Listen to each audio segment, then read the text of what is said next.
First of all good morning to all of you. तो अपन lecture को continue करते हैं।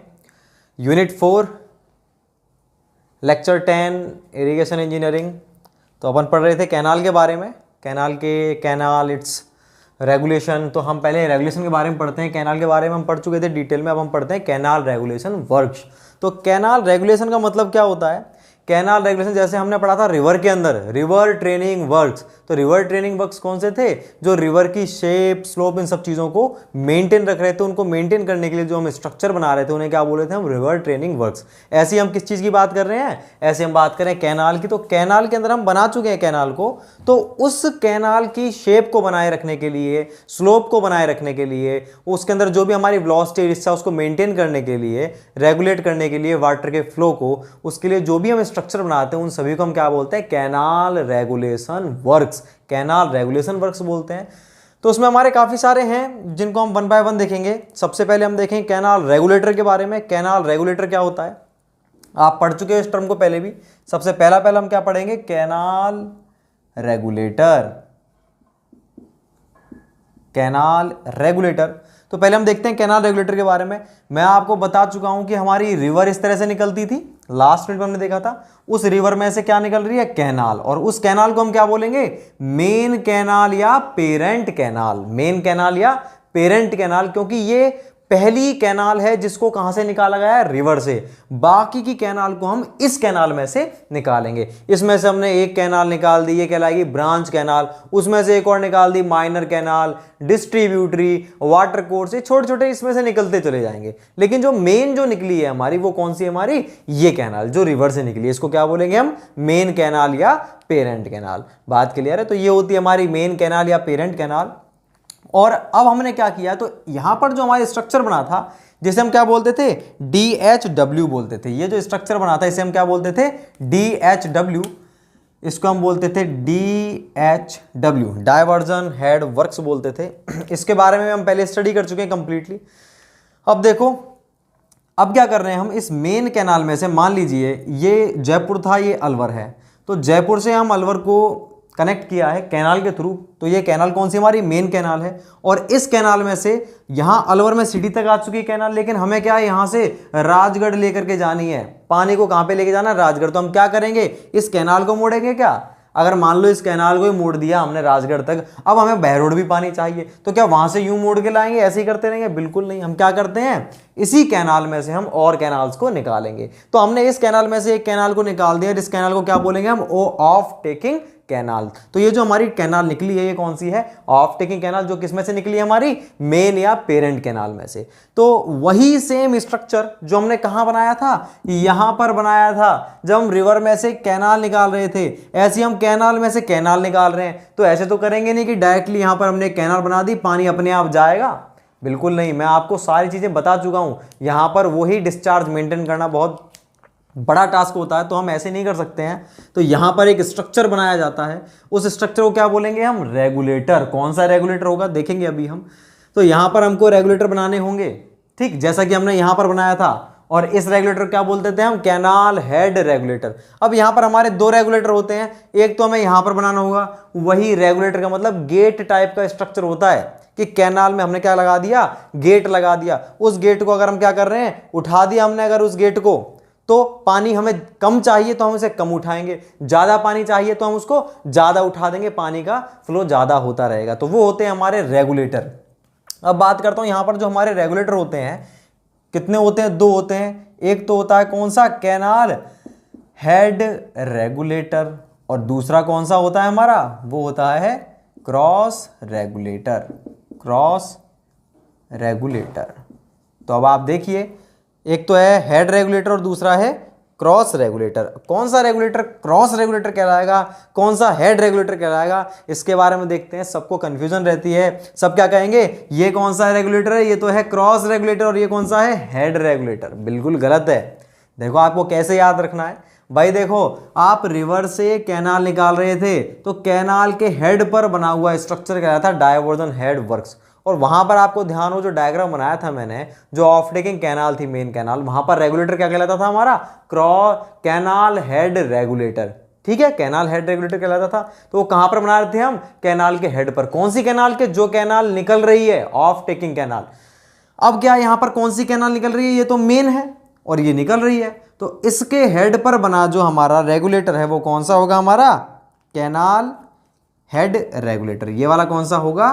Head regulator. बात क्लियर है क्या नहीं? तो हेड रेगुलेटर हमेशा किस पर होगा? जो कैनाल निकल रही है उसके हेड पर बना हुआ रेगुलेटर क्या कहलाएगा? हमारा कैनाल हेड रेगुलेटर। यहां पर ये निकल रही थी तो यहां पर जो डायवर्जन हेड वर्क्स पर जो रेगुलेटर था वो क्या कहलाता था? हमारा कैनाल हेड रेगुलेटर। ऐसे ही यहां के हेड पर जो बनेगा वो क्या कहलाएगा? हमारा हेड रेगुलेटर। बात क्लियर है? अब ये दूसरा कौन सा होगा? तो जब वो हेड रेगुलेटर तो ये कौन सा होगा? हमारा क्रॉस रेगुलेटर। अब बात आती है कि ये हमारे हेड रेगुलेटर है, दूसरा क्रॉस रेगुलेटर है, तो इसका काम क्या है? भाई इसका काम तो हमें समझ में आ गया। इसका काम क्या था हमारा? कि हमें इस वाली कैनाल के अंदर पानी के फ्लो को मेंटेन रखना है। कम चाहिए तो हमने कम उठाया है, ज़्यादा चाहिए ज़्यादा उठा दिया। सिंपल सी बात है, ठीक है। तो आपको कम चाहिए ज़्यादा चाहिए, आपने इसके फ्लो को कंट्रोल कर लिया। और इसके फ्लो को कंट्रोल कौन कर रहा है? जो यहां पर था रेगुलेटर वो कर रहा है। आपने ये गेट ही बंद कर दिया तो इसमें पानी नहीं आएगा, तो इसमें पानी कहां से आएगा? बात क्लियर है क्या नहीं? इसके फ्लो को भी कंट्रोल कर दिया, इसके फ्लो को भी कंट्रोल कर दिया। फिर आप ये क्यों बना रहे हो भाई? ये वाला क्रॉस रेगुलेटर क्यों बनाया हमने? क्रॉस रेगुलेटर देखो क्यों बनाया है। क्रॉस रेगुलेटर का काम केवल एक होता है, head up the water level in of taking canal. Of taking canal का, ऑफ टेकिंग कैनाल में जो पानी है उसके लेवल को बढ़ाना, ये किसका काम होता है हमारे? इसका क्रॉस। मैंने आपको बताया था अगर आप इस वाले कैनाल में सीधे जा रही है पेरेंट कैनाल, इसमें से आपने एक क्या निकाल दी? Of taking. तो ये जो कैनाल जा रही है बिल्कुल सीधी, इसमें अगर आपने इस तरह से कोई अवरोध उत्पन्न कर दिया, पानी जा करके टकराएगा, उसका लेवल बढ़ेगा, बढ़ेगा तभी तो इसके अंदर जा पाएगा। अब इसके अंदर पानी क्या है? कम जा रहा है, लेकिन हमें पेरेंट कैनाल जो हमारी दूसरी कैनाल है ऑफ टेकिंग कैनाल, इसमें क्या है? पानी इस वाले में कम जा रहा है पानी, और ये हमारी दूसरी कैनाल निकल रही है, इसमें हमें पानी की ज़रूरत ज़्यादा है। ठीक है, ये जो सीधे जा रहा है इतनी ज़रूरत नहीं है। हम क्या करेंगे? इसमें पानी के लेवल को इस वाले में मेंटेन रखना है कांस्टेंट, तो इसके गेट को पूरे को बंद कर देंगे। सारा पानी किस में मुड़ जाएगा? हमारा ऑफ टेकिंग कैनाल के अंदर। कब मुड़ेगा? जब आप गेट लगाओगे तभी तो मुड़ेगा। तो ये इसका काम क्या होता है? हमारे कैनाल क्रॉस रेगुलेटर का काम क्या होता है? जो हमारी ऑफ टेकिंग कैनाल है उसमें पानी के लेवल को बढ़ाना, बढ़ाने का, हेडअप करना, बढ़ाने का काम रहता है।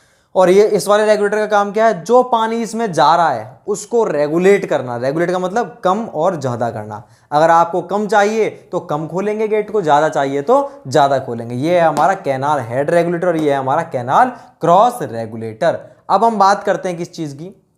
अब हम बात करेंगे इन दोनों के बारे में। देखो मैं आपको पहले बता चुका हूँ, फिर से बोल देता हूँ आपको। पूरा सब्जेक्ट थ्योरेटिकल सब्जेक्ट है, इसमें मैं मैक्सिमम कोशिश करूंगा आपको डायग्राम से ही सारी चीज़ों को माइंड में पिक्चर बनाने की आपके। ठीक है, आप डायग्राम से सारी चीज़ों को याद कर पाओगे, परसेप्ट, क्योंकि थ्योरी अगर अपन लिखने बैठे सब चीज़ों की, पढ़ते पढ़ते पागल हो जाओगे, ना ही आपको याद हो पाएगा ये सारी चीज़ें कि इसका मतलब ये होता था, इसका मतलब ये होता था। नोट्स आपको खुद को बनाने हैं, तरीका मैं आपको बता चुका हूँ। वैसे ही मैंने आपको इसकी डेफिनेशन बताई है, आप उस डेफिनेशन को लिख लेंगे। और जो नहीं लिख पा रहे हैं या जिन्होंने किताब खरीदी उनके लिए बहुत बेस्ट है ही है। आप कैसे भी करें, आपको खुद से सेल्फ से करना है ये। बस आप चीज़ों को सुनेंगे क्या होती है और उस चीज़ को आप लिखते जाएंगे। तो हेड रेगुलेटर कौन सा होता है?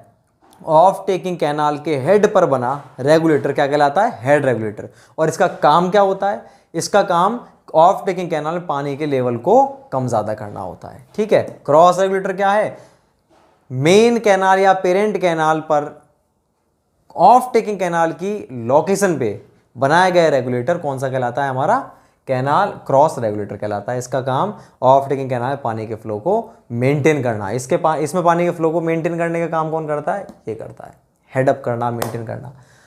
तो ये हमारा पहला कैनाल रेगुलेशन वर्क्स था। कैनाल रेगुलेशन वर्क्स का मतलब क्या था? कैनाल में कैनाल की शेप, साइज, इन सबको और वेलोसिटी, डिस्चार्ज को मेंटेन रखना ही क्या कहलाता है? हमारा कैनाल रेगुलेशन वर्क्स। अब बात करते हैं हम कैनाल रेगुलेटर की बात करते हैं। ये कंप्लीट हो चुका है रेगुलेटर। तो पहला था हमारा कैनाल रेगुलेशन वर्क्स का, पहला कौन सा था हमारा? Canal regulator. दूसरा आता है हमारा कैनाल फॉल्स।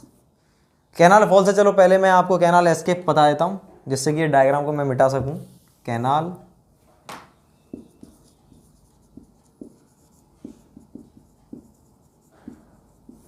एस्केप। क्या होता है कैनाल एस्केप? जो हमारी कैनाल है ऑफ टेकिंग कैनाल ये है, ठीक है, ये हमारी मेन या पेरेंट कैनाल है। तो इस वाली कैनाल से इस वाली कैनाल को जोड़ते हैं और एस्केप को हम इससे इसको भी जोड़ते हैं। यहाँ से इसको हमने रिवर्स से जोड़ दिया यूँ, ठीक है। दोनों तरह के बनते हैं ये। क्या होते हैं ये?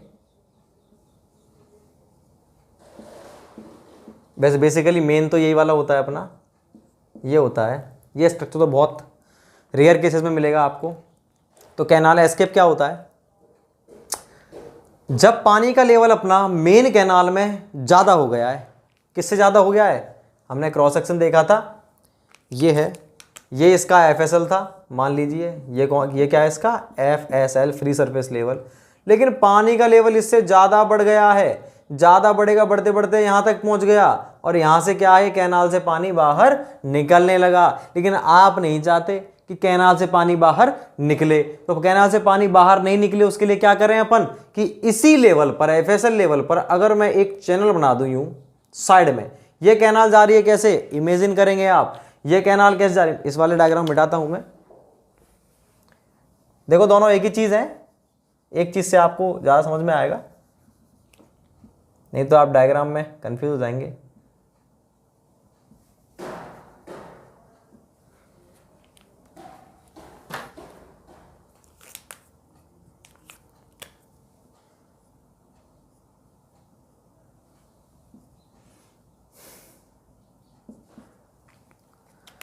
ये हमारी मेन कैनाल है जो जा रही है सीधे, पीछे हमारी क्या थी, रिवर थी, इमेजिन करेंगे। अब इसके अंदर जो पानी का लेवल है इतना था FSL, लेकिन इसमें पानी का लेवल धीरे धीरे बढ़ने लगा, बढ़ने लगा, बढ़ने लगा और वो बाहर जाने की कोशिश कर रहा है। और हम क्या चाहते हैं कि पानी बाहर न जाने पाए। बाहर न जाने पाए तो हम क्या करेंगे, ये जो कैनाल थी इस तरह से, इसके FSL से हमने एक चैनल बनाया यूं, ठीक है। जो इसका FSL है वो इस वाले कैनल का क्या रहेगा, बेड रहेगा, ठीक है, उसका बॉटम रहेगा। मतलब बॉटम है ये, कौन सी कैनाल, एक चैनल बनाया हमने ये, उस चैनल का बॉटम है। और उस चैनल को हमने किससे जोड़ दिया, रिवर से जोड़ दिया, यूं ढलान देते देते देते देते रिवर से जोड़ दिया। तो समझ पा रहे हो आप, ये इसका FSL था, FSL से ही हमने क्या कर दिया, एक चैनल बना दिया और उसको जोड़ दिया रिवर से। अब क्या होगा, जैसे ही पानी का लेवल FSL से बढ़ा तो पूरा का पूरा पानी किस में चला जाएगा, हमारे कैनल के, जो हमारी चैनल बनाया है उस चैनल के अंदर चला जाएगा। और उस चैनल के थ्रू किस में मिल जाएगा पानी, रिवर के अंदर मिल जाएगा। तो ये जो हमने चैनल बनाया है ये क्या कर रहा है, ये एक्सेस वाटर को, अतिरिक्त पानी को, ये एक्सेस वाटर को किस में भेज रहा है, रिवर में भेज रहा है। तो ये एक्सेस वाटर को रिवर में भेज रहा है, इसे हम क्या बोलते हैं, इस स्ट्रक्चर को, इस चैनल को हम बोलते हैं कैनाल एस्केप। एस्केप वर्ड का मतलब ही होता है निकास, बाहर निकालना, मुक्त करना। तो कैनाल एस्केप क्या होता है, ये वो चैनल होता है जो कैनाल को किससे कनेक्ट करता है, रिवर से कनेक्ट करता है। और ये कैनाल के एक्सेस वाटर को किस में भेजता है, रिवर में भेजता है। और कई बार क्या होता है, ऑफ टेकिंग से अपन इसमें भी जोड़ते हैं, वो भी अपना एस्केप कहलाता है। वो क्या करता है, ऑफ टेकिंग से किस में जोड़ता है, मेन में। अब आपके दिमाग में क्वेश्चन आ रहा होगा कि सर ये जो जब हमने DSW बना दिया, डायवर्जन हेड वर्क्स बना दिया, तो उसका काम क्या है, इस मेन कैनाल के अंदर पानी को मेंटेन करना। मेंटेन करने का मतलब कम ज़्यादा करना। जब ये बना हुआ है और इसमें आप पानी को कम ज़्यादा कर रहे हो, तो आप जब गेट को बंद कर दोगे तो पानी ज़्यादा आएगा ही नहीं। इससे ज़्यादा पानी कैसे चला गया, अरे भाई कैनाल जो है हमारी कोई छोटी सी थोड़ी है, इसका अपनी विड्थ भी है, इसका सरफेस एरिया भी है। हो सकता है पानी का लेवल आपने पहले से इसके अंदर पानी ज़्यादा भेज रखा है और बारिश हो गई या कोई गेट बंद नहीं हो पाया ढंग से, कोई प्रॉब्लम हो गई गेट के अंदर, भाई मिस्टेक भी हो सकती है मैकेनिकल, तो इनमें से कोई भी प्रॉब्लम के कारण पानी का लेवल अचानक से बढ़ गया है। तो ये जनरली हमेशा नहीं होता, प्रॉब्लमेटिक केस में होता है। या हो सकता है कि जितने पानी का हमने सोचा था कि इस कैनाल में से आज हम 20 मीटर क्यूब पर सेकंड डिस्चार्ज भेज रहे हैं, इतना पानी चाहिए, लेकिन लोगों ने यूज ही नहीं किया, खेती नहीं करी, कल्टीवेशन नहीं, इतना पानी यूज ही नहीं किया किसी ने। 20 में से केवल 1-2 मीटर क्यूब पानी यूज किया है और आप भेजे जा रहे हो 20-20-20, उतना यूज नहीं हो रहा। जो लेवल मेंटेन रहता तो लेवल बढ़ेगा ही ऑटोमेटिकली। उस वाले केसेस में काम आता है हमारा कैनाल एस्केप। हमेशा ये इस तरह से काम नहीं आता, ये बात क्लियर है। तो 2 पॉइंट हो चुके हैं क्लियर अपने कैनाल रेगुलेशन वर्क्स के। पहला था कैनाल रेगुलेटर, जो 2 प्रकार के होते हैं, head regulator, cross regulator. Head regulator को बनाते हैं ऑफ टेकिंग कैनाल पे, ये इसके अंदर पानी के फ्लो को रेगुलेट करता है, कम ज़्यादा करता है। क्रॉस रेगुलेटर बनाते थे जस्ट आगे, ये क्या करता है, ये इसके अंदर पानी की डेप्थ को मेंटेन करता है, ठीक है, बनाए रखता है कि आपने कम किया है तो भी इतनी बनी रहे। सेकंड हमने पढ़ा था कैनाल एस्केप के बारे में, ये क्या होता है, ये वो चैनल होते हैं, ये डेफिनेशन जैसे मैं बोल रहा हूँ वैसे ही लिखते चले जाएंगे आप हमेशा। ये वो चैनल होते हैं जो क्या करते हैं, ये वो चैनल होते हैं जो मेन कैनाल को रिवर से कनेक्ट करते हैं और मेन कैनाल के अतिरिक्त पानी को रिवर में भेजते हैं। ये होते हैं हमारे कैनाल एस्केप। अब हम बात करते हैं थर्ड पॉइंट, वो क्या है, थर्ड जो हमारा वर्क्स है, वर्क्स का मतलब क्या होता है, स्ट्रक्चर। तो तीसरा हमारा कौन सा है, canal falls. Canal falls, falls का मतलब झरने टाइप होता है। वैसे होता क्या कैनाल फॉल्स का मतलब, देखो आप, जब कभी भी जो हमारी नेचुरल ग्राउंड स्लोप है वो स्टीपर है, क्या है, स्टीपर। स्टीपर मतलब ज़्यादा तीखी है, किससे, हमारी डिज़ाइन स्लोप से। When natural ground slope is steeper than design slope, तब हम कौन से स्ट्रक्चर बनाने होंगे, तो इस कमी को पूरा करने के लिए हमें जो स्ट्रक्चर बनाने होंगे उन स्ट्रक्चर को क्या बोलते हैं, कैनाल फॉल्स। तो कैनाल फॉल्स क्या है, ये वो स्ट्रक्चर होते हैं जिन्हें कहां पर बनाया जाता है, ऐसी लोकेशन पर बनाया जाता है जहां पर natural ground slope design slope से स्टीपर होती है। तो नेचुरल जब natural ground slope design slope से स्टीपर होती है तो इस कमी को पूरा करने के लिए जो स्ट्रक्चर बनाए जाते हैं उन्हें बोलते हैं कैनाल फॉल्स। अभी तक हमको समझ ही नहीं आया क्या होते हैं, डेफिनेशन, तो डेफिनेशन से समझ में भी नहीं आएंगी चीज़ें, डेफिनेशन चाहे अपन कितनी लिख लें समझ में नहीं आएगा। अब आपको डायग्राम समझाता हूँ तब समझ पाओगे आप। मान लीजिए आपकी जो स्लोप थी डिजाइन स्लोप कैनाल की वो थी ये, ठीक, 1n, मान लीजिए ये है 1000, ठीक है। अब उसके बाद में जो आपका ग्राउंड लेवल है वो कैसा है, वो है ये।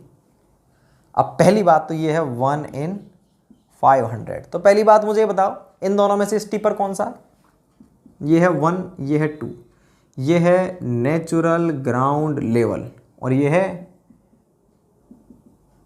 Designed slope 1 and 2। इन दोनों में से भाई स्टीपर कौन सा है, आपको दिख रहा होगा कौन सा स्टीपर, आपको समझ में नहीं आए कौन सा स्टीपर है ना, तो आपको इसे समझ में आ रहा। देखो ये बहुत लोगों को पता भी होगा, जिनको नहीं पता उनको मैं जीरो से ही बताऊंगा, जिससे आपको छोटी छोटी समस्याएं नहीं आए। कई बार क्या है, छोटी छोटी सी प्रॉब्लम ही स्टक करती रहती है माइंड में, हमें क्लियर ही नहीं हो पाता वो कॉन्सेप्ट आगे तक। इनको समझेंगे अपन।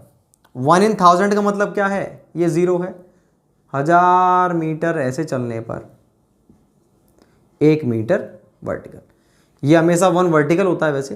तो 1 मीटर वर्टिकल चले अपन कितने मीटर हॉरिजॉन्टल चलने पर, 1000 मीटर हॉरिजॉन्टल चलने पर। इन दोनों पॉइंट को आपने मिला दिया ऐसे, तो ये जो स्लोप बनी इसे क्या बोलेंगे हम, 1 in 1000। इस स्लोप को अपन क्या बोलेंगे, 1 in 1000। उसके बाद में हम इसको मिटा देंगे। तो ये कौन सी स्लोप थी हमारी, 1 in 1000।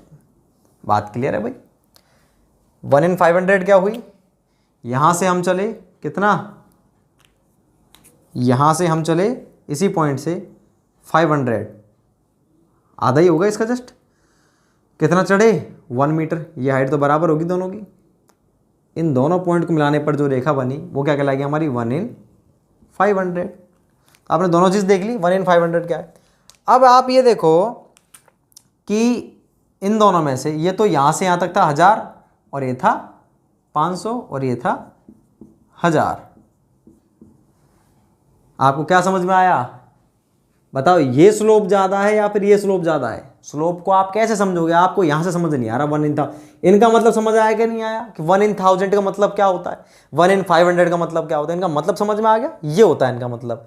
अब बात आती है, अब हमें ये समझना है कि इन दोनों में से कौन सा तो ज़्यादा शार्प है, कौन सा नहीं है, कौन सी स्टीपर है, कौन सा, फ्लैटर है। फ्लैट का मतलब उससे कम स्लोप और स्टीपर का मतलब उससे ज़्यादा स्लोप। उसको कैसे देखें हम, दो तीन तरीके हैं। पहला तरीका तो यही है, आप एंगल देखो ना, ये देखो इस ब्लैक वाले का अगर मैं एंगल देखता हूँ तो ब्लैक का एंगल मान लीजिए फॉर एग्जाम्पल ये है 20 डिग्री, तो ये जो रेड का एंगल है ये 20 से ज़्यादा ही होगा, दिख रहा है आपको साफ साफ। ये एंगल क्या है, ये इससे ज़्यादा है, तो जो एंगल ज़्यादा है वो वाली स्लोप ज़्यादा है। बात क्लियर है। तो यहाँ पर स्लोप कौन सी ज़्यादा है, 1 in 500 ज़्यादा है इससे। और दूसरा क्या है भाई, सीधी सी बात है, अगर मैं आपको यहाँ पर बिठा दूँ और आपको लुढ़का दूँ और यहाँ बिठा के लुढ़काऊँ, कौन से में जल्दी पहुँच जाओगे नीचे, इस वाले में आप जल्दी पहुँच जाओगे नीचे। क्यों, क्योंकि इसमें स्लोप ज़्यादा है। तो जिसमें आप जल्दी लुढ़क जाओ वो कौन सी है, ज़्यादा स्लोप है। अब मुझे बताओ आप 1 की स्लोप ज़्यादा है या 2 की। सिंपल सी बात है, आप यहाँ पर बैठ करके अगर लुढ़कोगे और यहाँ बैठ के लुढ़कोगे 2 पे, किस पे जल्दी पहुँच जाओगे, 2 वाले पे। क्यों, क्योंकि उसकी स्लोप ज़्यादा है। तो स्टीपर कौन सा हुआ, ये ज़्यादा स्टीपर है 1 की तुलना में। ठीक है, अब इससे आपके माइंड में क्या चीज़ आएगी कि 1 in की टर्म में चलते हैं। अगर अपन 1 in 500, 1 in 100, 1 in 2 जो भी चल रहा है, अगर आप 1 in की टर्म में चलोगे तो जिसकी कम है 1 in रेशो जिसका कम है उसी की स्लोप क्या है, सबसे ज्यादा है। तो देखो 1 in 1000, 1 in 500, तो ज्यादा किसकी है, 1 in 500 की। अगर मैं 1 in 200 लिख दूं तो 1 in 200 इन तीनों में सबसे ज्यादा स्टीपर है। और दूसरी लैंग्वेज में क्या कहेंगे, ये वाली स्लोप इससे फ्लैटर है, मतलब ये क्या है, इससे फ्लैट है, ज्यादा स्टीप नहीं है।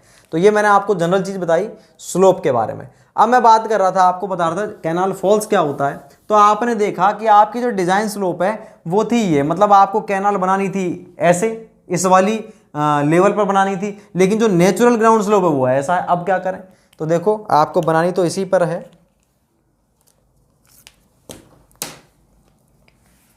ये डिजाइन स्लोप है, डिजाइन स्लोप को मैं रेड कलर से डिनोट करता हूं जिससे कि आप डिफरेंस समझ पाओ।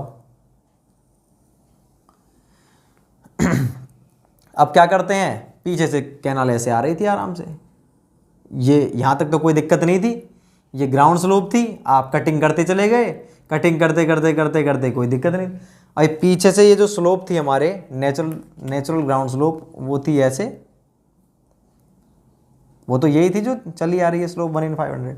तो आप क्या कर रहे थे, पीछे तो इसको कटिंग कर रहे थे, कटिंग करते करते और इसी लेवल पर ले आते थे आप और कैनाल बनाते जा रहे थे। लेकिन आगे क्या करें, यहाँ पे हम फिलिंग कर दें क्या, यहाँ पर फिलिंग करोगे क्या, अरे मिट्टी जमी हुई रुक सकती है क्या ग्राउंड लेवल से ऊपर, ढलान पे बिल्कुल नहीं रुक सकती।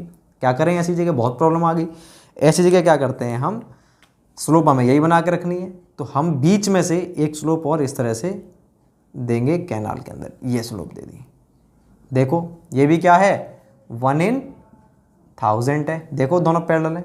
एक और दे दी, ये भी क्या है, 1 in 1000 है। इस तरह से हम स्लोप देने लगे। अब आपने यहाँ तक तो कैनाल ऐसे बना दी, यहाँ तक, और फिर आप क्या करोगे, और आगे आपने इस तरह से कैनाल बनाई है, फिर क्या करोगे आप, तो आप ऐसे छोटे छोटे से सेक्शन बना करके फिर ग्राउंड स्लोप आपको, ये ऐसी जगह का है कि जैसे मान लीजिए इस तरह से चला रहा था हमारा, तो देखो इस एरिया की बात है, ये हमारी टेरेन कंडीशन ऐसी थी, यहां तक तो कोई दिक्कत नहीं थी, लगभग बराबर चल रहा था, लेकिन किसी सेक्शन पे ये हो गया, ऐसा सीन बन गया, लेकिन बाद में जाकर के फिर से क्या सब कुछ सही हो गया। ऐसी जगह पर बनाते हैं हम कैनाल फॉल्स को। तो यहां पर अपन इस वाले लेवल को इस वाले लेवल से कैसे जोड़ेंगे, देखो कुछ अपन इस तरह की शेप बनाते हैं, यूं ठीक, ऐसे थोड़ा सा घुमा दिया, जैसे पानी क्या है आराम से इस वाले सरफेस पे चला जाए, पानी आराम से इस वाले। तो ये जो हमने स्ट्रक्चर बनाया है ना, जो क्या कर रहा है, इन दोनों की दोनों ग्राउंड लेवल और जो डिजाइन स्लोप है, इन दोनों स्लोप को क्या कर रहा है, एडजस्ट कर रहा है, इनकी कमी को खत्म कर रहा है। इस स्ट्रक्चर को हम क्या बोलते हैं, कैनाल फॉल्स। मतलब क्या कर रहा है, ये कैनाल को ऊपर से नीचे लेकर के जा रहा है इस तरह से, ठीक है। ये होता है हमारा कैनाल फॉल्स होता है, ये हमारा कैनाल फॉल्स था। अब हम बात करते हैं इसके बाद में किस चीज की, तो कैनाल फॉल्स हमारे काफी प्रकार के होते हैं। तो फॉल्स का मतलब आपको क्लियर हुआ क्या होता है, फॉल्स का मतलब क्या होता है भाई, फॉल्स का मतलब है कैनाल का नीचे गिरना। तो ये स्ट्रक्चर बनाए जाते हैं जिससे पानी जो है तरीके से नीचे जा सके, ठीक। कैनाल फॉल्स बहुत प्रकार के होते हैं, जैसे होता है अपना OG type false, OG type false होता है। और दूसरा कौन सा है हमारा कैनाल फॉल्स के बाद में, और एक होता है हमारा ट्रेपेजोइडल फॉल होता है। बहुत प्रकार के होते हैं, वो हमारे इतने एग्जाम पॉइंट ऑफ व्यू से काम के नहीं, बस आपको बता देता हूँ। ये जो शेप मैंने बनाई थी ना, ये वाली, ये जिसमें दोनों चीज़ दिख रही है आपको, कॉन्वेक्स और कॉनकेव दोनों कर्व दिख रही है, इस प्रकार के फॉल को अपन क्या बोलते हैं, ओजी टाइप कैनाल फॉल्स। ये हमारा ओजी टाइप, इसमें एनर्जी डिस्ट्रीब्यूशन बहुत कम होता है। तो ये होता है हमारा कैनाल फॉल्स। तो तीसरा पॉइंट हो चुका कैनाल फॉल्स। चौथा हम देखते हैं भाई, चौथा पॉइंट जो है हमारा वो है मीटरिंग फ्लूम। चौथा है हमारा मीटरिंग फ्लूम। तो मीटरिंग फ्लूम के बारे में बात करते हैं। क्या होता है मीटरिंग फ्लूम? ये एक स्ट्रक्चर होता है जो क्या करता है, देखो नाम में देखो मीटरिंग, जैसे हमारे वाटर सप्लाई होती है, ड्रिंकिंग वाटर सप्लाई, तो वहां पर एक वाटर मीटर लगा होता है। वो वाटर मीटर क्या करता है, बताता है आपको कि इतना डिस्चार्ज आप यूज कर चुके हो, इतना पानी आप यूज कर चुके हो। जैसे अपने इलेक्ट्रिसिटी का मीटर होता है, उसमें लिखा रहता है इतनी यूनिट, इतने किलोवाट आप यूज कर चुके हो पावर, इतनी पावर आप कंज्यूम कर चुके हो। ऐसे ही हम बात करते हैं मीटरिंग फ्लूम की। ये क्या करता है, अब हम कैनाल्स बना रहे हैं। कैनाल्स आप क्यों बना रहे हो भाई? कैनाल्स आप बना रहे हो जो हमारे कल्टीवेटर हैं, किसान हैं, उन सभी को, फार्मर को पानी देने के लिए। फार्मर का खेत था यहाँ पर, किसी का खेत तो यहाँ पर था और किसी का खेत बिल्कुल यहीं पर था, कहीं पर भी मान लो खेत। ये हमारी कैनाल थी। तो आप कितना पानी दोगे उस किसान को, कैसे पता चले? किसी को तो कम पानी दे दिया आपने, किसी को ज़्यादा दे दिया। तो क्या करोगे, यहाँ पर एक स्ट्रक्चर बनाया जाता है, मेसनरी भी होता है, इस तरह से आपने बना दिया और बीच में आपने छेद कर दिया। उससे आप क्या है, पानी के डिस्चार्ज को माप पा रहे हो कि आपने कितना पानी इसको दे दिया है। बहुत प्रकार के होते हैं, कई सारे गेजेस बनाते हैं इसके अंदर, अपन देख पाते हैं इतना लेवल है पानी का, इतना लेवल दे दिया, इतना डिस्चार्ज, इतनी वेलोसिटी, इतना एरिया है, उसके बेसिस पे अपन डिस्चार्ज निकाल लेते हैं। तो ये जो भी आप स्ट्रक्चर बना रहे हो, किस चीज़ के लिए, वो अपने वाटर के डिस्चार्ज को मेजर करने के लिए, वो क्या है, हमारा मीटरिंग फ्लूम है। तो मीटरिंग फ्लूम क्या करता है? मीटरिंग फ्लूम हमारा वो स्ट्रक्चर होता है जिसे कहाँ पर बनाते हैं, आउटलेट के आसपास बनाते हैं। और ये क्या करता है, हमारा पानी के डिस्चार्ज को मेजर करता है, कितना पानी आपने किसान को दे दिया। ये होता है मीटरिंग फ्लूम। अब बात करते हैं हम नेक्स्ट टॉपिक, जो काफ़ी लेंथी टॉपिक है खुद, एक कैनाल आउटलेट। पांचवा जो हमारा स्ट्रक्चर है, पांचवा जो कैनाल रेगुलेशन वर्क्स का स्ट्रक्चर है, वो क्या है, फिफ्थ है हमारा कैनाल आउटलेट। कैनाल आउटलेट के बारे में बात करते हैं हम। कैनाल आउटलेट क्या होता है मैंने आपको बताया था, पहली यूनिट से बताता हुआ आ रहा हूं, काफी बार ये नाम आ चुका है, कैनाल आउटलेट।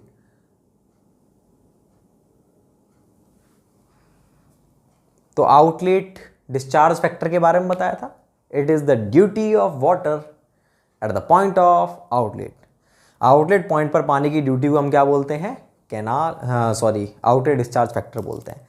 तो आउटलेट का क्या पॉइंट होता है हमारा? आउटलेट हमारा वो पॉइंट है जहां पर, ये हमारा आउटलेट पॉइंट है, ये हमारा फील्ड था, ये कैनाल है, कैनाल से फील्ड में पानी लेके जाना है। ये WC है, वाटर कोर्स। WC का मतलब क्या है, वाटर कोर्स। कैसे लेके जाओगे आप पानी को? आउटलेट के थ्रू। आउटलेट एक स्ट्रक्चर होता है जो प्रॉपर तरीके से मेंटेन कर, जैसे हम रेगुलेटर बनाते हैं ना कैनाल के हेड पे, उसके हेड पे, तो वाटर कोर्स के हेड पे क्या बनाएंगे हम, आउटलेट। वाटर कोर्स का हेड बोलो, वहीं पर अपन क्या बनाएंगे, आउटलेट। या हो सकता है अपन यहीं पर फील्ड हो आपका, अगर आपका फील्ड यहीं पर है तो आपने फील्ड के हेड पर ही बना दिया। तो ये क्या है हमारा, इसको हम क्या बोलते हैं, आउटलेट। ये स्ट्रक्चर हमारे क्या है, आउटलेट। आउटलेट को हम क्या कह सकते हैं, आउटलेट हमारे वो स्ट्रक्चर हैं जो बाउंड्री लाइन को दर्शाते हैं, किस किस के बीच में, कल्टीवेटर। कल्टीवेटर का मतलब क्या होता है, जो किसान जो खेती करता है, जो कल्टीवेट करता है, कल्टीवेटर और गवर्नमेंट। कल्टीवेटर और गवर्नमेंट के बीच में जो बाउंड्री लाइन है, उस बाउंड्री लाइन को हम क्या बोलते हैं, आउटलेट। क्योंकि बाउंड्री लाइन क्यों बोलते हैं भाई इसको बाउंड्री लाइन इसलिए कहते हैं क्योंकि जो हमारी जिम्मेदारी होती है, गवर्नमेंट की जो रेस्पॉन्सिबिलिटी होती है, वो कहाँ तक पानी पहुँचाने की होती है, केवल आउटलेट तक। और आउटलेट के बाद में पानी कैसे जाएगा, वो किसान की जिम्मेदारी है। अभी किसी का खेती ये था, उसको तो कोई टेंशन ही नहीं है। क्यों टेंशन नहीं है भाई उसको, ये रही कैनाल और ये रहा खेत, पानी सीधा यहाँ पर उसने ले लिया आउटलेट के थ्रू। किसी का खेत पीछे था, किसी का खेत और पीछे था, वो बेचारा क्या करे, तो अपनी जिम्मेदारी थोड़ी है सरकार की जिम्मेदारी नहीं है कि पानी को यहां से हर एक के खेत तक पहुंचाए, बिल्कुल नहीं। बस ये रही canal, main canal distributary, canal में से मेन कैनाल निकाल दी, मेन में से डिस्ट्रीब्यूटरी निकाल दी, बस वहां तक पानी पहुंचाएंगे हम आउटलेट पॉइंट तक। आउटलेट से कौन लेके जाएगा? अपने आप लेके जाओ पानी। तो आउटलेट से ये जो चीज बनाई है, जो स्ट्रक्चर बनाया है वाटर कोर्स से, किसने बनाया? किसान ने। किसान खुद लेके जा रहा है, इसलिए अपन क्या बोलते हैं? आउटलेट को बाउंड्री लाइन बोलते हैं। किस किस के बीच में? किसान और गवर्नमेंट के बीच में। तो कैनाल वही आउटलेट हमारा। अब आउटलेट जो हमारे कई प्रकार के होते हैं, आउटलेट को अपन मॉड्यूल भी बोलते हैं। आउटलेट का दूसरा नाम क्या होता है हमारा? आउटलेट का दूसरा नाम होता है मॉड्यूल। आउटलेट का दूसरा नाम होता है मॉड्यूल।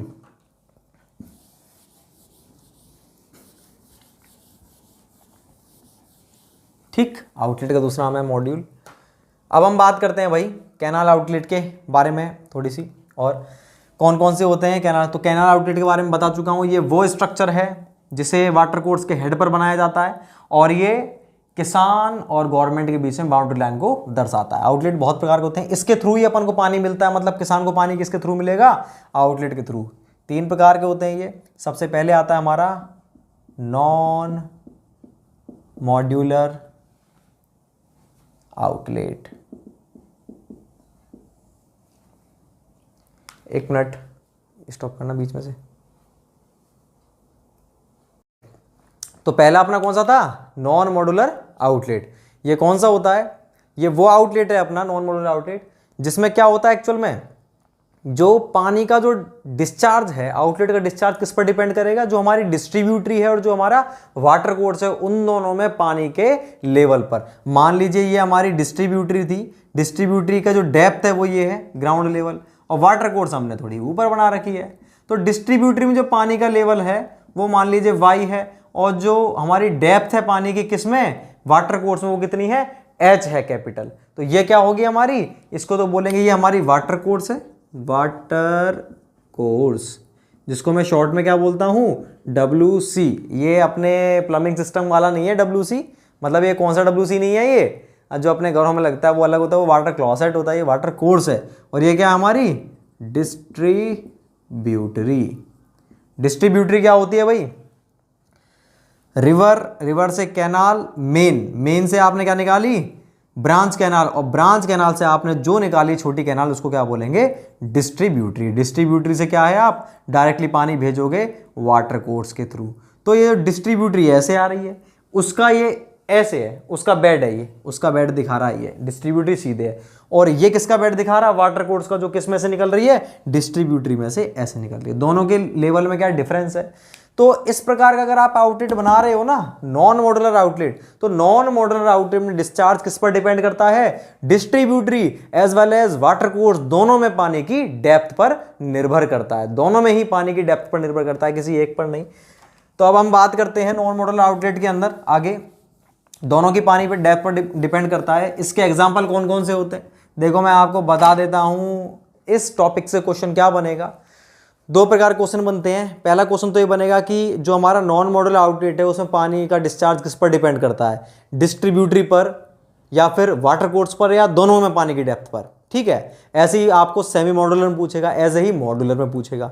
और दूसरा पूछेगा, जो आज तक मैक्सिमम जो क्वेश्चंस बने हैं वो किस पर बने हैं कि Gibbs outlet is an example of, Khanna's outlet is an example of, Kennedy's outlet is an example of. ऐसे पूछेगा आपसे कि ये कौन से आउटलेट का एग्जाम्पल है। तो मैं इसके एग्जाम्पल भी लिखवाऊंगा आपको। तो नॉन मॉड्यूलर आउटलेट में पानी का डिस्चार्ज, लिख लेंगे आप इसे, नॉन मॉड्यूलर आउटलेट में पानी का डिस्चार्ज डिस्ट्रीब्यूटरी और वाटर कोर्स दोनों में पानी की डेप्थ पर निर्भर करता है। ठीक है, और इसके एग्जाम्पल क्या क्या है?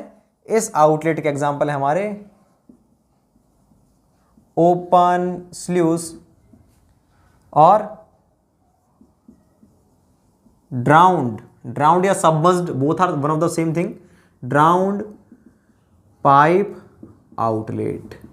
ठीक है, जिसमें से ये इंपॉर्टेंट है, ड्राउंड का मतलब होता है सबमर्ज्ड, मतलब डूबा हुआ। तो ड्राउंड पाइप आउटलेट कौन सा है? सबमर्ज्ड, तो डूबे हुए हैं पानी के अंदर, वो आउटलेट है हमारे। तो आपसे पूछता है अगर open स्लूज is an example of non modular outlet, semi modular outlet, या फिर मॉड्यूलर आउटलेट। दूसरा आउटलेट है जो हमारा, वो कौन सा है? दूसरा आउटलेट है हमारा सेमी मॉड्यूलर आउटलेट, या इसका दूसरा नाम क्या है? Flexible outlet. Semi modular outlet या फ्लेक्सिबल आउटलेट। यह कौन सा आउटलेट होता है भाई? ये वो आउटलेट होता है जिसमें पानी का डिस्चार्ज किस पर डिपेंड करता है? केवल और केवल डिस्ट्रीब्यूटरी में पानी की डेप्थ पर। इसमें उस पर डिपेंड नहीं करता, किस पर? इसमें वाटर कोर्स में पानी की डेप्थ पर डिपेंड नहीं करता, केवल किस पर निर्भर करता है? डिस्ट्रीब्यूटरी में पानी की कितनी डेप्थ है उस पर निर्भर करता है। ठीक है, तो इसके एग्जाम्पल कौन कौन से हमारे? इसके एग्जाम्पल है हमारा ओपन फ्लूम और वेंचुरी फ्लूम, और तीसरा कैनेडी, सॉरी खन्ना नहीं, कैनेडीज आउटलेट।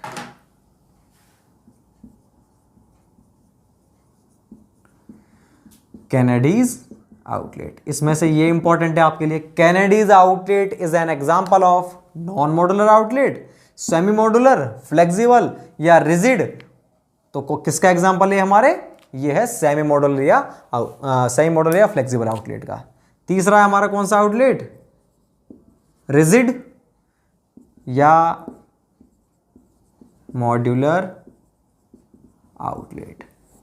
तो देखो भाई, रिजिड आउटलेट या मॉड्यूलर आउटलेट, ये वो आउटलेट है जिसमें पानी का डिस्चार्ज किसी पर डिपेंड नहीं करता, ना ही डिस्ट्रीब्यूटरी और ना ही वाटर कोर्स, किसी में पानी की डेप्थ पर डिपेंड नहीं करता। ये केवल किस पर, ये क्या है? इसमें पानी का डिस्चार्ज कांस्टेंट रहता है इसके अंदर। ठीक है, इसमें पानी का डिस्चार्ज कांस्टेंट रहता है। तो इसका एग्जांपल क्या है हमारा? इसका एग्जांपल है गिब्स आउटलेट, और दूसरा है इसका एग्जांपल खन्नास। जो बड़े बड़े एग्जाम्स में जो क्वेश्चन पूछा गया है ना आज तक, वो केवल इसके बारे में पूछा गया है आज तक, गिब्स, कि गिब्स आउटलेट किसका एग्जांपल है? मॉड्यूलर आउटलेट, रिजिड आउटलेट, ये चार ऑप्शन मिलेंगे आपको, ये non modular, semi modular, flexible या रिजिड। तो इन चारों में से क्या है? रिजिड या मॉड्यूलर, दोनों का मतलब एक ही है। तो इसमें पानी का डिस्चार्ज किस पर डिपेंड करता है? किसी पर नहीं करता, कांस्टेंट रहता है। मैं अब आपको एक बार रिवाइज करवा देता हूं। 3 प्रकार के आउटलेट होते हैं। पहला नॉन मॉड्यूलर, जिसमें जो डिस्चार्ज है किस पर डिपेंड करता है? डिस्ट्रीब्यूटरी, वाटर कोर्स, दोनों में पानी की डेप्थ पर। एग्जाम्पल ओपन स्लूज, ड्राउंड या सबमर्ज्ड पाइप आउटलेट।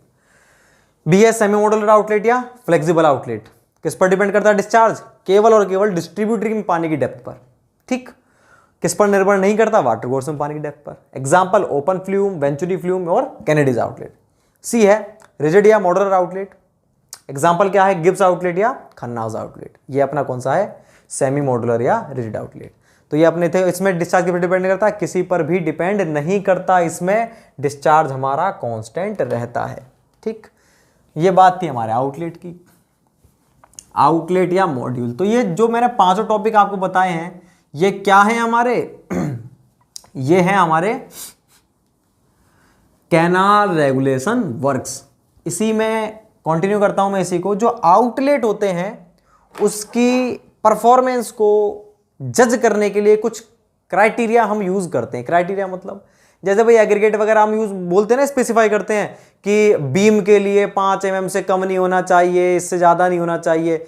ऐसे हम साइज स्पेसिफाई कर देते हैं। जो मटेरियल की स्ट्रेंथ है, रोड के लिए M20 लेंगे हम, इसके लिए तो हम पहले से स्पेसिफाई कर देते हैं कुछ क्राइटेरिया। उन क्राइटेरिया के बेसिस पर ही डिज़ाइन की जाती है। तो ऐसे ही हम देखना चाहते हैं कि इसके लिए कौन सा, किसी जगह पर कौन सा वाला आउटलेट हमारा बेस्ट रहेगा। उसके लिए हम क्या है, कुछ पैरामीटर्स को लेते हैं। मतलब आउटलेट की जो परफॉर्मेंस है उसको चेक करने के लिए कुछ पैरामीटर्स का यूज किया जाता है। कौन कौन से क्राइटेरिया का यूज करते हैं अपन, वो क्राइटेरिया देखेंगे। 2-3 है। पहला है हमारा फ्लेक्सिबिलिटी, दूसरा है प्रोपोर्शनलिटी, तीसरा है हमारा सेंसिटिविटी। क्या होती है उनको देखेंगे। पहले इसका मतलब समझो आप कि इसका मतलब क्या है। तो अपनी हेडिंग क्या है? अपनी हेडिंग है क्राइटेरिया टू जज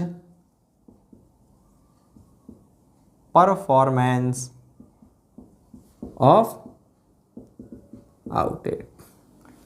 आउटलेट की परफॉर्मेंस को जज करने के क्राइटेरिया, कौन कौन से क्राइटेरिया होते हैं आउटलेट की परफॉर्मेंस को पता करने के, वो देखते हैं हम। सबसे पहला है फ्लेक्सिबिलिटी, इसको कैपिटल एफ से डिनोट करते हैं।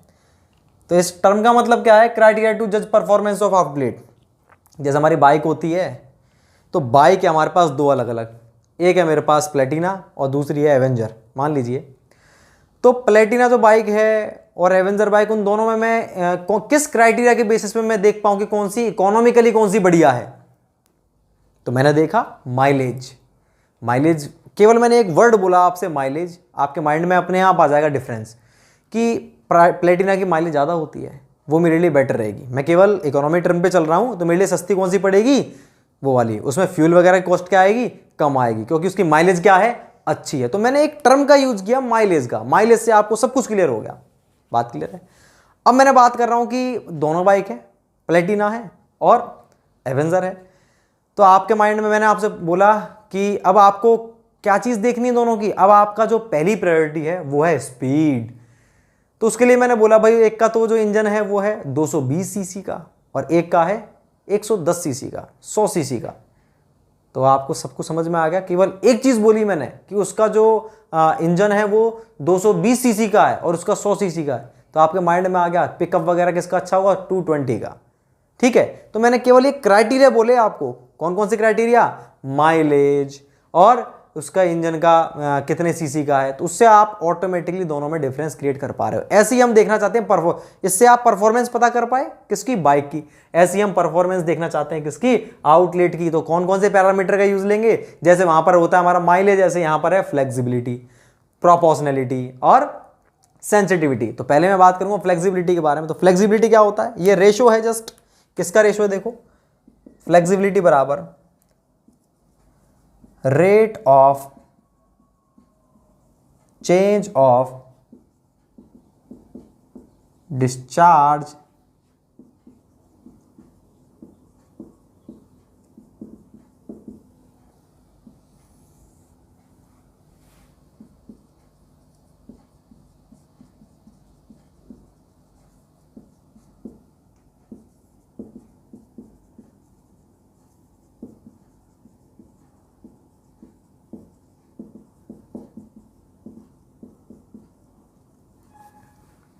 Rate of change of discharge through outlet to rate of change of discharge through distributary, इन दोनों का रेशियो है।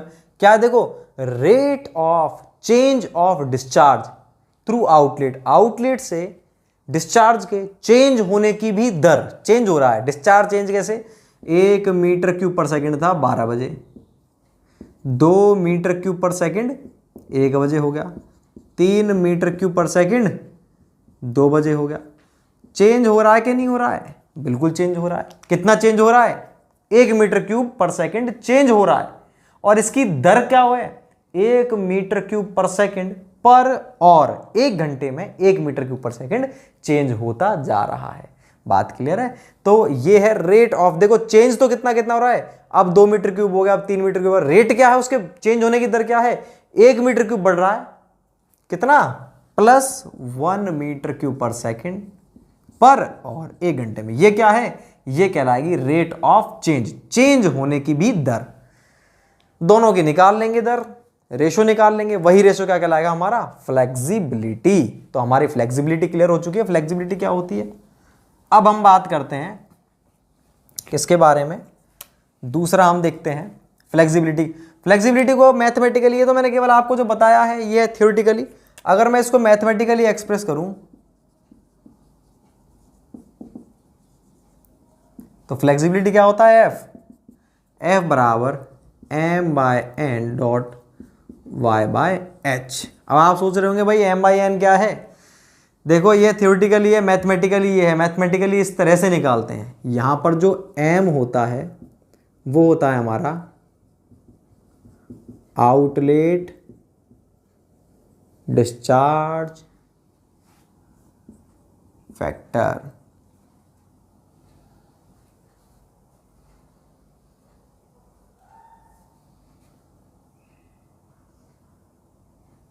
और n क्या होता है, एक मिनट, आउटलेट डिस्चार्ज फैक्टर नहीं, आउटलेट इंडेक्स, आउटलेट इंडेक्स होता है, सॉरी है। ये है आउटलेट इंडेक्स और ये है चैनल इंडेक्स।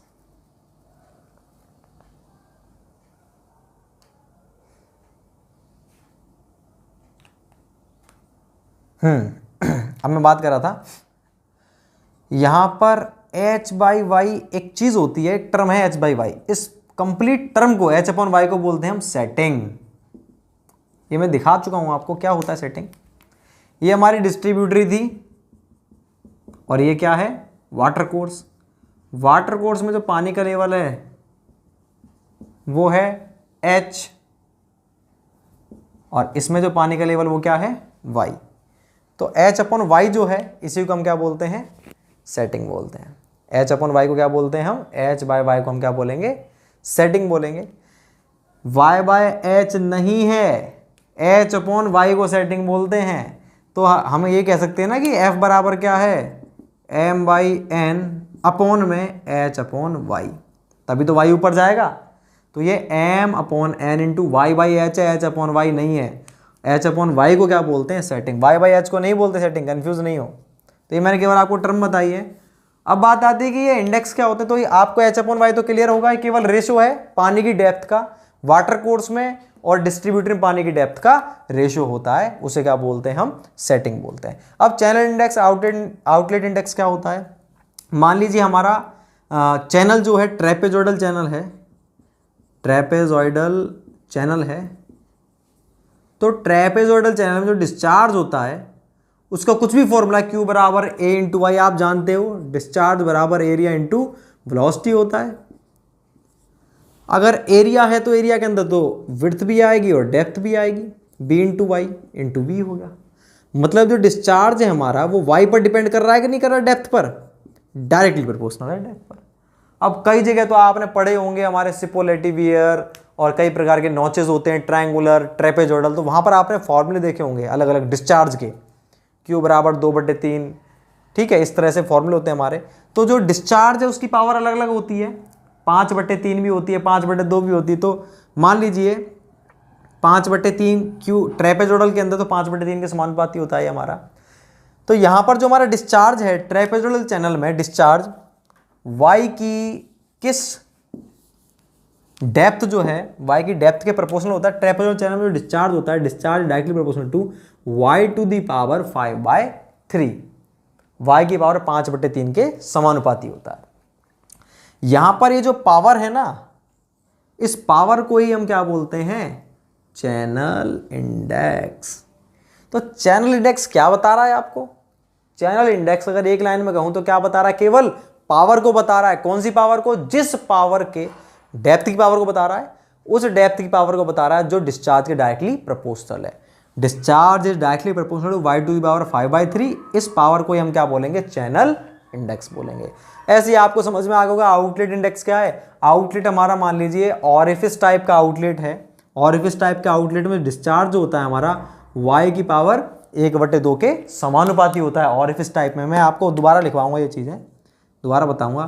तो ये क्या है, आउटलेट इंडेक्स। तो इंडेक्स का मतलब कुछ नहीं है, किससे है, पावर से। इंडेक्स का मतलब किस चीज से है, पावर से। कौन सी पावर की, डेप्थ की पावर, जो डिस्चार्ज की डायरेक्टली प्रोपोर्शनल है। तो मैंने आपको बताया फिलहाल फ्लेक्सिबिलिटी के बारे में। फ्लेक्सिबिलिटी क्या होती है, फ्लेक्सिबिलिटी क्या होती है हमारी, ये रेशो है किस किस का, rate of change of discharge through outlet, rate of change of discharge through distributary. Mathematically इसको कैसे एक्सप्रेस करेंगे हम, F बराबर m by n into y by h, जहां पर m क्या होता है आउटलेट इंडेक्स और n क्या होता है हमारा चैनल इंडेक्स। ये किसको दर्शाते हैं, पावर को दर्शाते हैं। किसकी पावर को, डेप्थ की पावर को, जो कि डिस्चार्ज के डायरेक्टली प्रोपोर्शनल है। क्लियर है बात। H अपॉन वाई क्या होता है, सेटिंग, जहां पर H क्या है, depth of water in water course, और y क्या है, डेप्थ ऑफ वाटर या level of water in distributor. इन दोनों का रेशो होता है हमारा सेटिंग। तो इस चीज को मैंने आपको बता दिया है। अब हम देखते हैं नेक्स्ट चीज, फ्लेक्सिबिलिटी के बाद में जो सेकंड जो हमारा क्राइटेरिया है वो क्या है, वो है प्रोपोर्शनैलिटी। वो क्या है, प्रोपोर्शनैलिटी। ये सारी चीजें काम की हैं। देखो इसमें जो क्वेश्चन बनता है ना, एक तो आपको ये बनेगा, केवल मैथमेटिकल एक्सप्रेशन पूछेगा या फिर रेशो पूछेगा, पहला क्वेश्चन। और जो हमारा दूसरा क्वेश्चन रहेगा ना इसके अंदर, वो नोट में मैं आपको बताऊं, वो आप नोट में लिखेंगे। दूसरी हमारी जो पहले मैं आपको बताता हूं क्राइटेरिया क्या है, प्रोपोर्शनैलिटी, इसको हम P से डिनोट करते हैं। तो प्रोपोर्शनैलिटी क्या होती है, हम कहते हैं कि वो आउटलेट प्रोपोर्शनल आउटलेट कहलाएगा जिसमें rate of change of discharge outlet की rate of change of discharge distributary के बराबर हो जाए। फिर से बोलता हूं, इसको आप लिख लेंगे, जिनके पास बुक है वो नहीं लिखेंगे, बाकी के लिख लेंगे, कि जब आउटलेट में डिस्चार्ज के चेंज होने की दर, मतलब rate of change of discharge through outlet, जब आउटलेट में डिस्चार्ज के चेंज होने की दर डिस्ट्रीब्यूटरी में डिस्चार्ज के चेंज होने की दर के बराबर हो जाती है, तो ऐसे आउटलेट को हम क्या बोलेंगे, प्रोपोर्शनल आउटलेट। और आउटलेट की इस प्रॉपर्टी को क्या बोलेंगे हम, प्रोपोर्शनैलिटी। बात क्लियर है? फिर से बोल देता हूं, जब आउटलेट में डिस्चार्ज के चेंज होने की दर डिस्ट्रीब्यूटरी में डिस्चार्ज के चेंज होने की दर के बराबर हो जाए, तो ऐसे आउटलेट को प्रोपोर्शनल आउटलेट कहा जाता है और आउटलेट की इस प्रॉपर्टी को प्रोपोर्शनैलिटी कहते हैं। तो मैं अब लिखता हूं, अगर हमको चाहिए प्रोपोर्शनैलिटी के लिए क्या करना पड़ेगा हमको, for proportional outlet, proportional outlet के क्या होना चाहिए, rate of change of discharge through outlet, rate of change of discharge through outlet is equals to rate of change of discharge through distributary. यही तो होगा। अगर मैं उस टर्म को नीचे ले आऊं, यहां लिख दूं रेट ऑफ चेंज ऑफ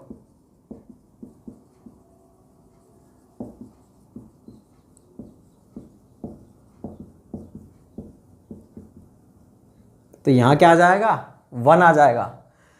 यहां पर क्या आ जाएगा, 1 आ जाएगा। तो आपको समझ में आई ये बात, ये तो हम पढ़ चुके हैं।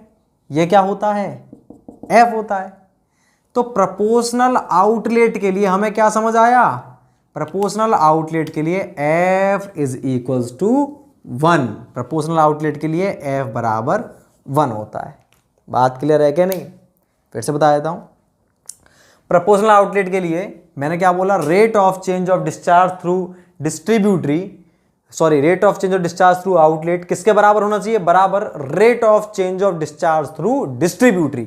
और उसको मैं नीचे ले आया, तो इन दोनों का रेशो क्या हो गया, 1 हो गया। ठीक है, और ये तो हम पढ़ चुके हैं, ये क्या होता है, F होता है। इसका मतलब क्या समझ में आया कि प्रोपोर्शनल आउटलेट के लिए फ्लेक्सिबिलिटी की वैल्यू कितनी होनी चाहिए, 1 होनी चाहिए, F बराबर 1 होना चाहिए।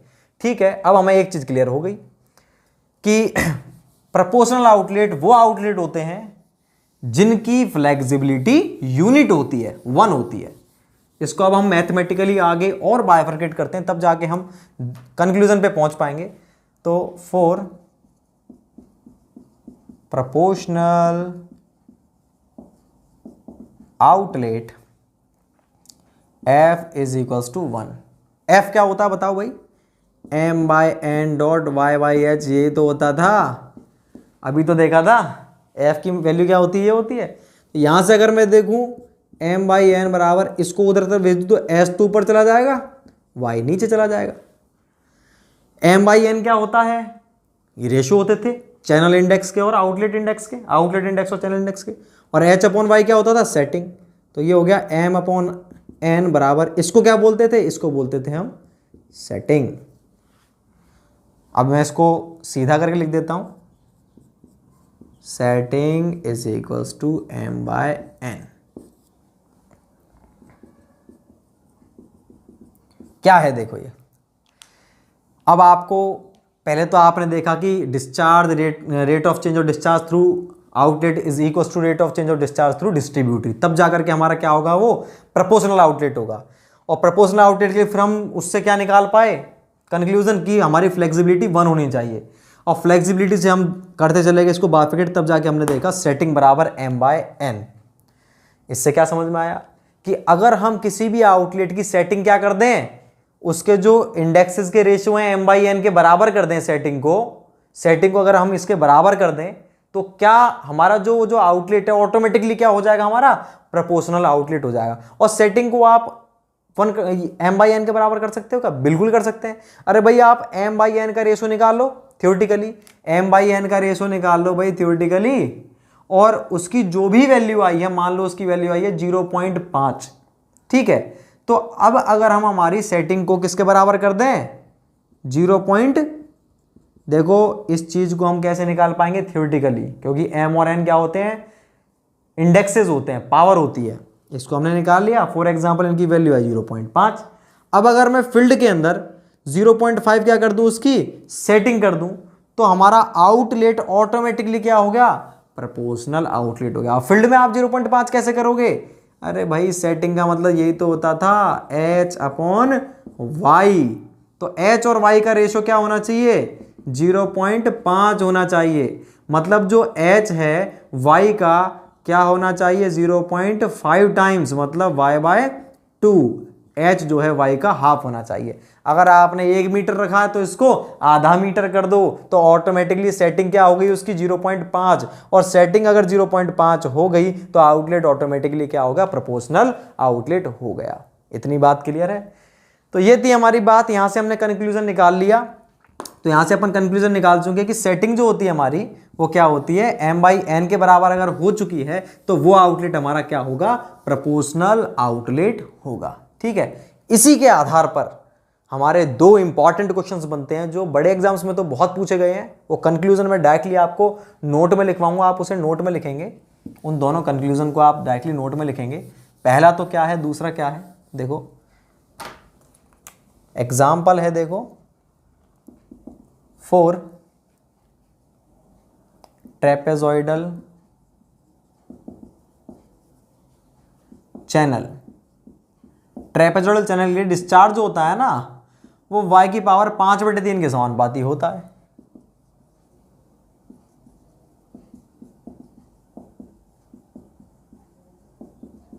और जो ऑरिफिस टाइप का आउटलेट होता है उसमें जो डिस्चार्ज होता है y की पावर 1/2 के समानुपाती होता है। यहां से आपको क्या समझ में आया कि ये तो किसकी वैल्यू है, n की, और ये किसकी वैल्यू है, m की। अरे यही तो होते हैं चैनल इंडेक्स और आउटलेट इंडेक्स और चैनल इंडेक्स, पावर को ही तो बोलते हैं। अब अगर मैं कह दूं कि ये दोनों कॉम्बिनेशन है, कॉम्बिनेशन कौन सा है, ट्रेपेजॉइडल तो चैनल है और ऑरिफिस टाइप का आउटलेट है, उसके लिए आप बताओ प्रोपोर्शनल करने के लिए आपको क्या करना पड़ेगा, फॉर प्रोपोर्शनैलिटी f बराबर 1 होना चाहिए, या हम क्या कहें, हमने कंक्लूजन में लिखा था setting is equals to m/n। m कितना है, 1/2, n कितना है, 5/3, 3 ऊपर गया, 3/10 मतलब 0.3। तो अगर मैं सेटिंग की वैल्यू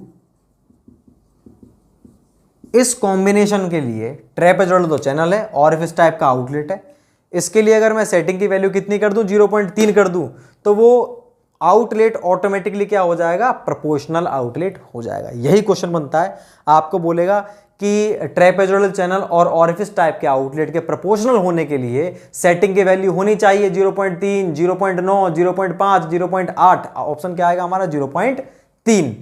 ऐसे ही तो इसको आप नोट में लिख लेंगे कि ट्रेपेजॉइडल चैनल और ऑरिफिस टाइप आउटलेट के लिए प्रोपोर्शनल आउटलेट होने के लिए सेटिंग की वैल्यू 0.3 होनी चाहिए। ऐसे ही दूसरा एग्जांपल मैं आपको बताता हूं, एग्जांपल फर्स्ट था, ऐसे ही मैं आपको बताता हूं एग्जांपल 2। एग्जांपल 2 क्या है, एग्जांपल 2 देखिए, यहां पर चैनल तो हमारा यही है ट्रेपेजॉइडल, लेकिन अब हमारा जो आउटलेट है वो कौन सा है, आउटलेट हमारा वियर टाइप आउटलेट। और वियर टाइप आउटलेट के लिए डिस्चार्ज होता है ना, इसकी पावर 3/2 के समानुपाती होता है। मतलब यहां पर क्या आ गया, 3/2 आ गया, तो 5, 3/2/5/3 ऊपर चला गया, ये कितना हो गया, 0.9।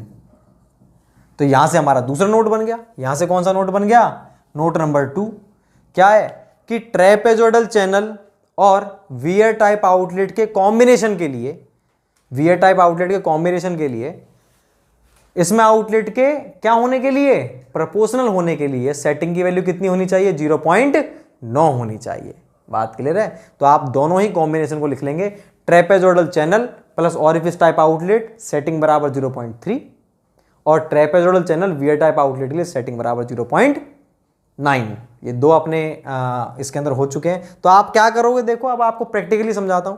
आप क्या करोगे, फील्ड के अंदर, इस कॉम्बिनेशन के लिए फील्ड के अंदर आप जो आपकी एच और वाई का रेशियो है ना, ये कितना कर दोगे आप, 0.9 कर दोगे।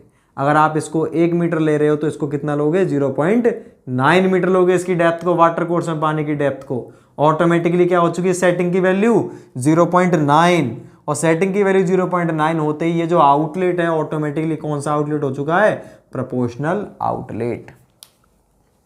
ठीक है, तो ये हमारी कुछ बातें थी। एफ की वैल्यू अगर लेस देन 1 है तो क्या कहलाता है हमारा, सब proportional, proportional, hyper proportional outlet, इस प्रकार के आउटलेट बनते हैं हमारे। तो हमारा ये सेकंड क्राइटेरिया था किसी भी आउटलेट की परफॉर्मेंस को जज करने के लिए। तीसरा जो है हमारा वो है सेंसिटिविटी। इसको एस से डिनोट करते हैं। सेंसिटिविटी क्या होता है, अरे भैया आप पढ़ चुके हो, क्या पढ़ चुके हो, फ्लेक्सिबिलिटी, सेम ही सेंसिटिविटी होता है। सेंसिटिविटी क्या होता है हमारा, ये रेशो होता है rate of change of discharge through outlet to rate of change of depth